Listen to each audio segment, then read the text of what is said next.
Assalamualaikum warahmatullahi wabarakatuh. Hi everybody, I'm Fatina Zura binti Muhammad Lotfi. I am 12 years old and currently a student at Sekolah Kebangsaan Pasir Putih, Marang, Terengganu. Well, I have been enjoying reading this book and I would like to share it with you guys. This is my video for my Reading Ambassador 2021. I will reading Tug of War by Rina. Let's begin.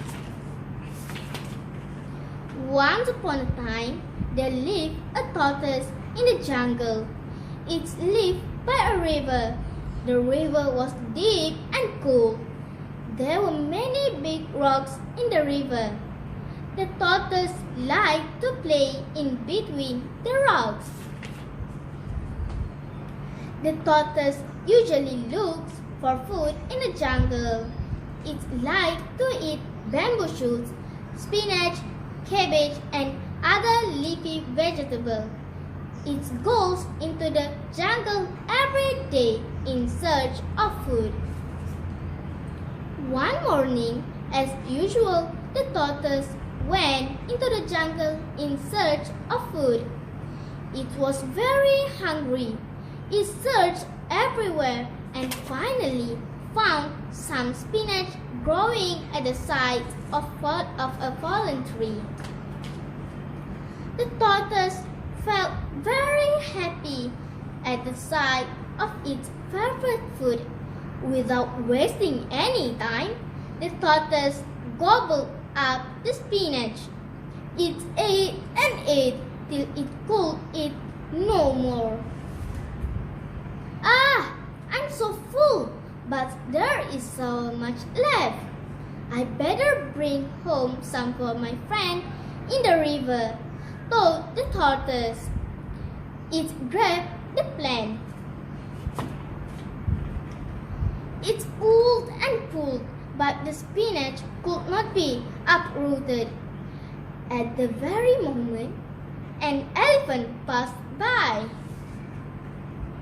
Ha ha ha! Can you even pull that small plant? Ha ha ha! If it had been me, I could have uprooted it with just a little pull, boasted the elephant. The tortoise felt angry with elephant's remark. I can't! Its back pull anything bigger than this plant, retorted the tortoise. Stop boasting, tortoise. You are a weakling. If you don't believe me, let's have a game of tug of war. I can easily win the game, said the tortoise. The elephant could not help laughing. The whole jungle shook with the sound of its laughter. The elephant agreed with tortoise's plan and rules. You can have as many rules as you like, but you are never going to win, laughed the elephant. The elephant went into the jungle to find a strong rattan. It walked a bit farther and found a long rattan. It brought the rattan back to the river where the tortoise was waiting with a crocodile. Mr. Crocodile has agreed to be our judge, said the tortoise. When shall we begin the game? Asked the crocodile, looking at the two animals. Right now, I can't wait to show this proud elephant that I am going to win this contest, said the tortoise confidently. According to the rules made by the tortoise, they will have to compete on land and water. The elephant stood in the river and held one end of the rattan with its trunk. Meanwhile, the tortoise walked back into the jungle with the other end of the rattan. It found a hard tree and tied the end of the rattan around the tree trunk. "Are you ready, Mr. Elephant?" asked Crocodile.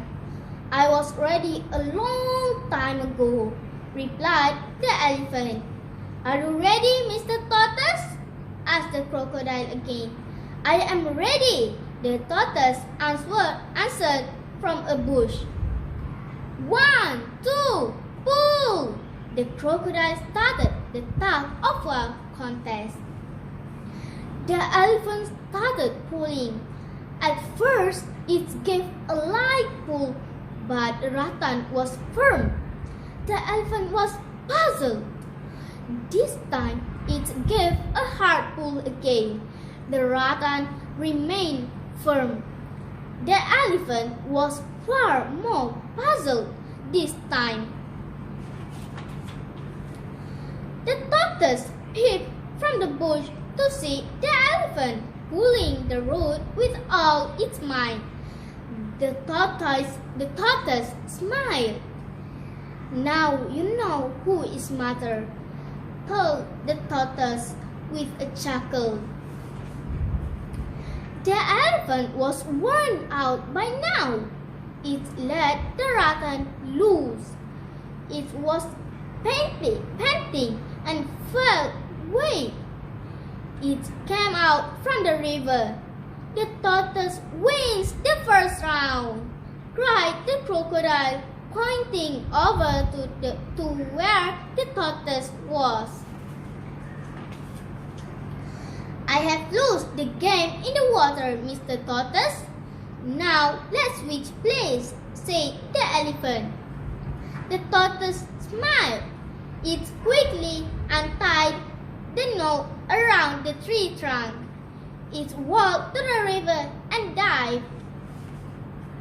The tortoise took the end of the rattan and tied it around a hard rope. This time, when it returned to the surface of the water, the elephant was already waiting with the other end of the rattan. They were both ready to start. 1, 2, pull! The crocodile started the game. The elephant pulled the rattan with all its might. Again, the rattan remained firm. The elephant pulled and pulled. The rattan was getting stiffer. At last, the rattan snapped. The elephant fell into a bush. The tortoise and the crocodile laughed at the sight. Mr. Tortoise win the second round," announced the crocodile. It lifted the tortoise's hand. "Mr. Tortoise win this game," exclaimed the crocodile. You are just great, Mr. Tortoise. How did you do it?" asked the elephant, amazed. "I used my head.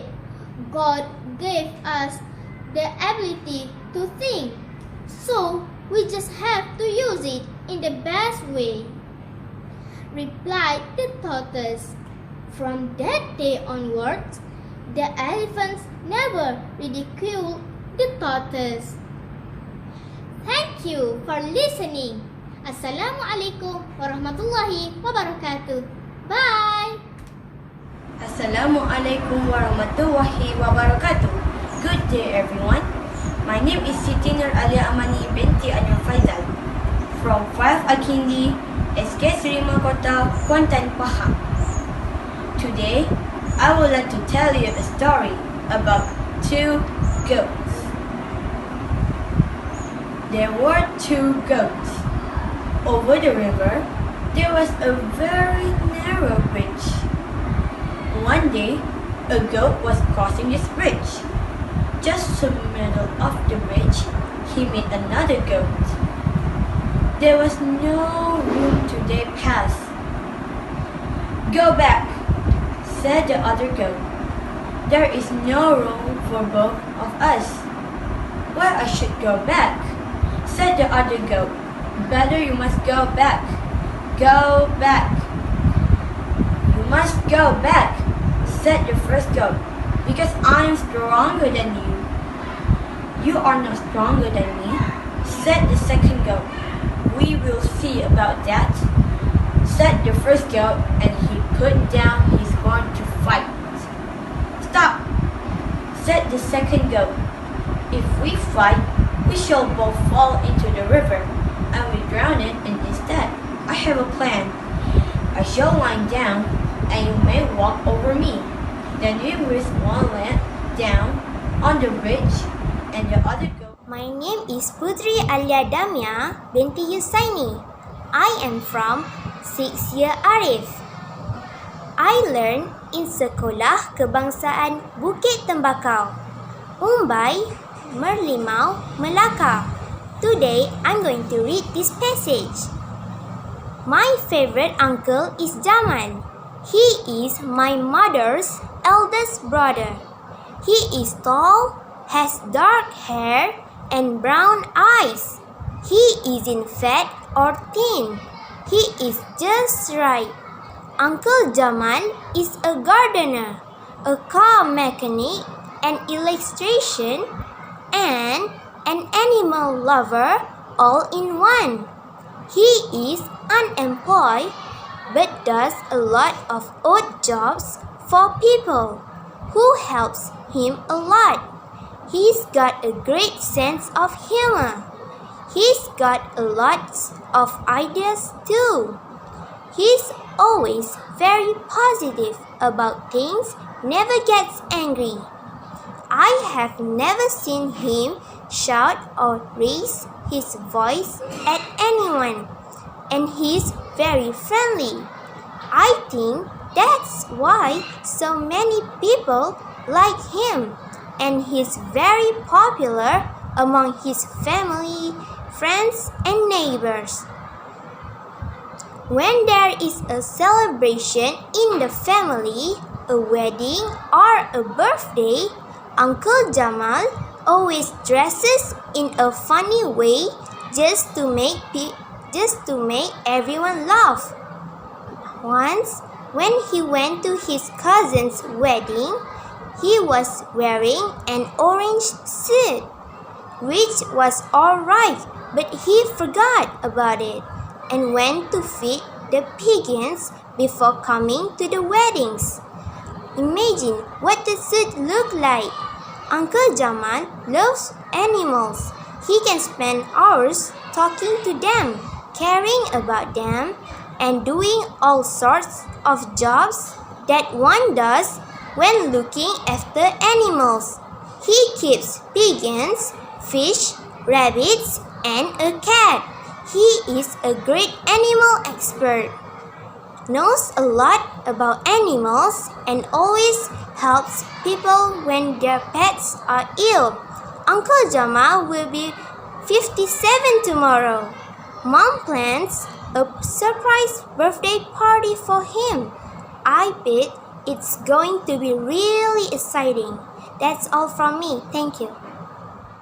Assalamualaikum and hello everyone. My name is Mariam Jamila. I am 12 years old and I'm studying at SK Mahang. Today, I would like to share a story from a book Ziad and Tiger Light Bulb, written by Dr. Ana Yasmin Azmi from Outreach and Play. One day, Ziad and Tiger found a box.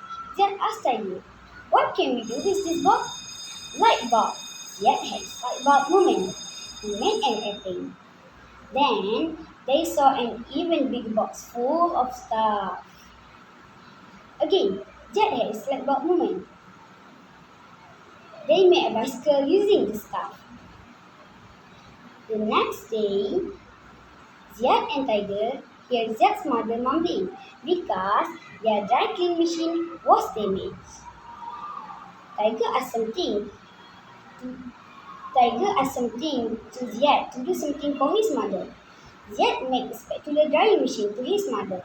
Mother being so glad and thankful to both of them. She said, Allah loves people who benefit to others. You should thank our amazing brains, Mommy, replied Ziad and Tiger. And then mother replied and asked Ziad, Subhanallah, indeed you have an amazing brain, but who created your brain? That's the answer. If you guys want to know what is the answer and what happened next, you should get this book and read it. This book is recommended for you to read it. From this book, you will know how so amazing the creator of brain and how to use brain in the right way. That's all from me. Thank you. A very good morning to everyone. I am Sasmita Sujendra and I'm 11 years old. I'm studying in Sekolah Kebangsaan Perempuan Bandar Keluang Intek. Today I will read a story about the greedy mouse. A greedy mouse saw a basket full of corn. He wanted to eat it, so he made a small hole in the basket. He squeezed into the hole. He ate a lot of corn. He felt full. He was very happy. Now he wanted to come out. He tried to come out through the small hole. He could not. His belly was full. He tried again, but it was for no use. The mouse started crying. A rabbit was passing by. It heard the mouse cry and asked, "Why are you crying, my friend?" The mouse explained, "I made a small hole and came into the basket. Now I am not able to get out through the hole." The rabbit said, "It was because you ate too much. Wait till your belly shrinks." The rabbit laughed and went away. The mouse fell asleep in the basket. The next morning, his belly had shrunk, but the mouse wanted to eat some corn, so he ate and ate. His belly was full once again.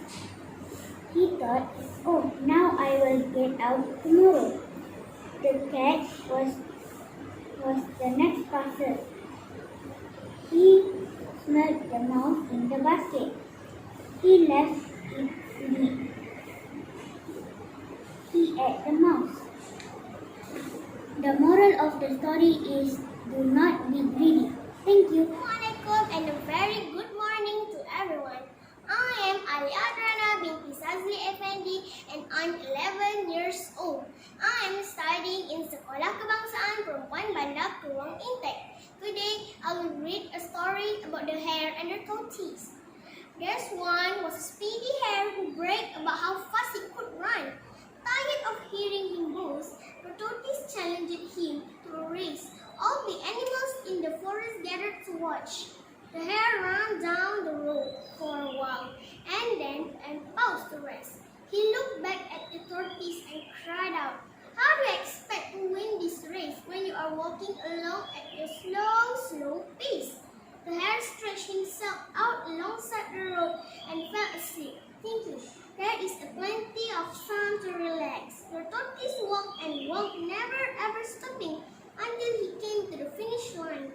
The animals who were watching cheered so loudly for the tortoise that they woke up hare. The hare stretched and yawned and began to run again, but it was too late. Tortoise was already over the line.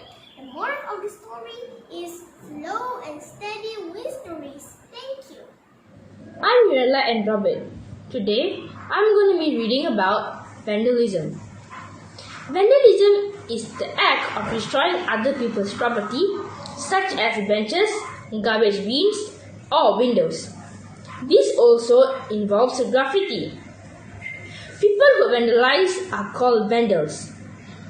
Vandalism is against the law. It is a crime. According to a recent survey, most vandals are young people from school, children to teenagers. They damage property because they are bored, angry, influenced by fears, or taking revenge. Prevention is better than cure. We must stand to stop vandalism. You may report it to school authorities, the police, or someone who can take action. Young people should be involved in vandalism prevention efforts. They can work with schools or community to paint murals on areas that are vulnerable to graffiti. Make it a contest for them.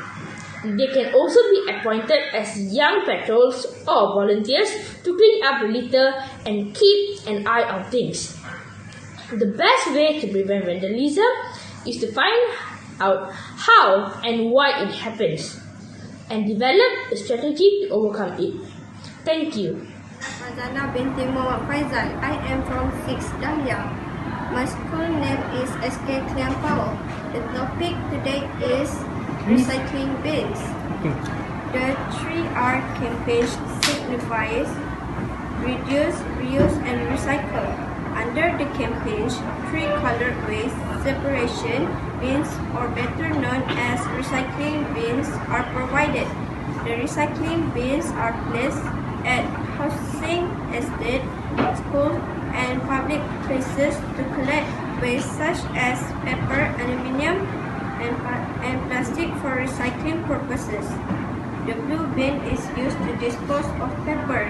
Recyclable items such as newspapers, magazines, and cardboard boxes can be disposed of here. Glass items like bottle plastic, perfume bottles, and glasses can be disposed of into the brown bin. The orange bin is used to dispose of aluminium and plastic waste. The waste includes soft drink cans and food product tins. I hope we all recycle our waste accordingly. Thank you.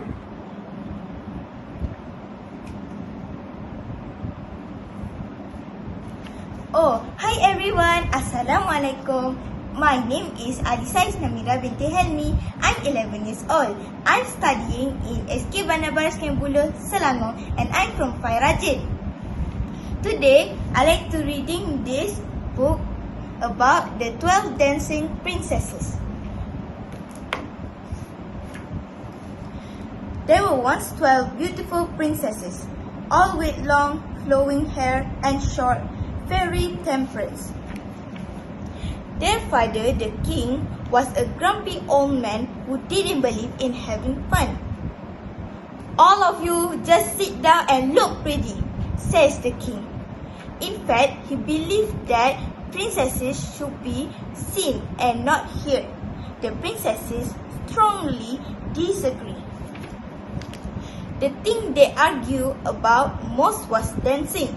Their father hated, but the princesses loved it. So whenever he wasn't looking, they danced anyway. The girls slept in a tall tower with their beds side by side. Every night, the king locked the tower door so that they couldn't sneak out. Sleep well, my dears, says the king. One morning, when the door was unlocked, the princesses were still asleep. As the maid went to wake them, she noticed their shoes were lying on the soggy tile of the floor. How strange! The shoes were worn out. When the king heard about the shoes, he was frustrated. Those girls have been out dancing, she sobbed. Bring my daughters here now. Yes, sir. Princesses should not be out dancing all night, he yelled at them. You need to your beauty You should all be ashamed of yourself. The girls were ashamed in the least. What's more, they wouldn't tell him how they had escaped or where they had been. The next morning, it was clear that the princesses had been out again. The same thing happened 7 nights in a row. The king didn't know what to do. Then he had a brilliant idea. He decided that the first man to discover where his daughters went each night could marry one of them. Posters went up across the land. The first man to take up the king's challenge was brave Prince Marcus.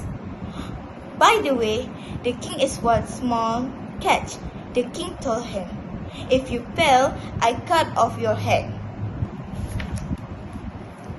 That night, Prince Marcus was taken to the tower and put in a room next to the princesses.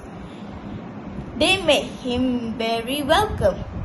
One even brought him a cup of hot milk chocolate. As Prince Marcus drank the cocoa, he began to feel sleepy.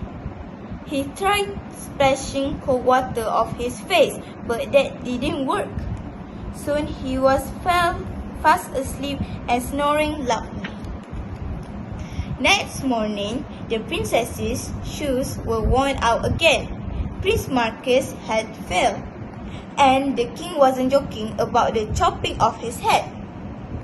Many more prince and noble knights came forward, but they were all fooled by the princess's sweet smiles and their offer of hot cocoa. One day, a magician named Ralph and his pet dog Rascal were passing the castle. Ralph noticed one of the king's posters and decided to find out more.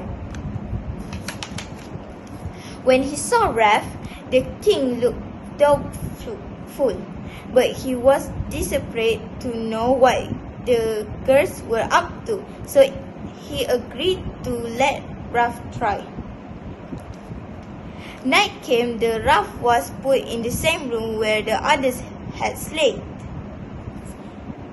"Hello, I'm Amy," said the youngest. "He's nice," she whispered to her sisters. "I don't want him to die because of us. Maybe we shouldn't go out tonight." Her sisters ignored her. A few minutes later, Annabelle, the elder sister, brought Ralph a cup of cocoa. But Ralph was a wise magician. He knew what she was up to. He pretended to drink the cocoa. Then, when Annabelle wasn't looking around, he poured it into Ralph's bowl. Ralph was delighted. Ralph yawned. "I think I put my feet up for a few minutes," he told Annabelle. Then, with an even bigger yawn, he pretended to fall fast asleep. Annabelle crept back to her sisters. "He asleep," she whispered. "Let's get ready." They put on their sparkly ball dress and no shoes. The princesses shimmered like a rainbow. With the last button buttoned and the last bow tied, the girls stood by their beds. Annabelle put back a dusty old rug in the corner of the room to reveal a secret trapdoor. The harness cracked as she pulled it open. One by one, the girls disappeared down some steps and into a long, dark tunnel. When the princesses were out of sight, Ralph quickly entered their room. He clicked his finger and a clock appeared. With a second click, Ralph vanished.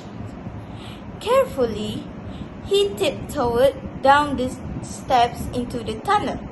It didn't take long for him to catch up with the princesses. Ralph tries to walk quietly, but it wasn't easy. At one point, he stepped on Amy's dress. She jumped and turned around, but there was no one here. A few moments later, Ralph stepped on a twig. Now Amy was convinced that someone was following them. Her sisters didn't believe her. At the end of the tunnel, they came to a no-knees-high row of trees. Some of the trees glittered with silver, some with gold, and some with sparkling diamonds. Ralph had never seen trees like them.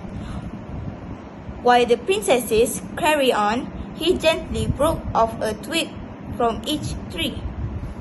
Up-headed, the princesses had stopped before a lake. It stood in the shadow of a beautiful castle. 12 boats were waiting at the edge of the lake, and in each boat sat a handsome prince. Each prince rowed a princess across the lake. Ralph sneaked into the boat carrying Amy. When they reached on the other side, a band began to play. The princesses danced until their feet were sore and the soles of their shoes were worn through. As the sun rose, they limped home. Our nights of dancing are still safe, unlike poor Ralph's head, says Annabel, yawning. Amy looked upset. The king was having breakfast when Ralph strolled in. "Good morning, your majesty," said Ralph brightly. "I suppose you come to tell me you fell too," sighed the king. "Ah, but I didn't sigh," Ralph replied. Waving the twigs, he told the king what he seen. "This all sounds very unlikely," grumbled the king when Ralph had finished. "Are you sure you're not just making it up to save your head?" He decided to call Annabel. When she saw the 3 twigs in his hands, she looked horrible. One look at her face told the king all he needed to know. "Dancing is banned," he declared.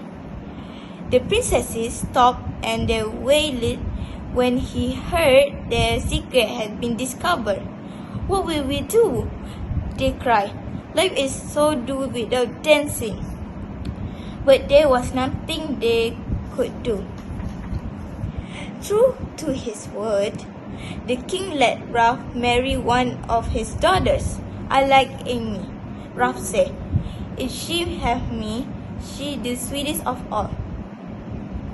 Amy and Ralph's wedding was a joyful occasion. Even the king couldn't stop smiling. "I have a surprise for you," he whispered to Amy. The king led her to the ballroom and Amy gasped. Hundreds of candles lit up the dance floor, and in the corner a band was playing a little tune. As it is a special occasion, "You may all dance, but for one night only," said the king. "Oh, how wonderful!" cried Amy and her sisters, grabbing partners. They were all still dancing the following night. "I thought I said one day only," said the king. But he smiled. Ralph was worth some more of his magic. So thanks for watching. Bye guys! Assalamualaikum. I'm Siti Nur Sufia binti Safri from SK Pulai Belaka. The title of the story is The Dog and His Reflection. A dog steals a large piece of meat from a butcher into market. He runs off with it as fast as he can. The dog wants to go far away before eating the meat. "I will go where I can eat this piece of meat slowly and safely," he thinks. The dog runs till he reaches a bridge. He wants to cross the river. Holding the piece of meat firmly in his mouth, he walked across the bridge. When the dog reaches the middle of the bridge, he sees a very strange thing. Down in the clear still water is another dog with another piece of meat. "Hey, that dog has a bigger piece of meat than mine," the dog thinks. "I will scare him and take his piece of meat as well." The dog began barking loudly at the one in the river. Ow, ow! As he barks, he opens his mouth. The piece of meat suddenly drops into the river with a splash.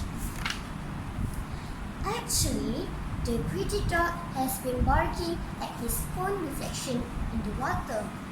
It is very sad because he has lost his piece of meat. Finally, he walks back home, feeling very hungry. That's all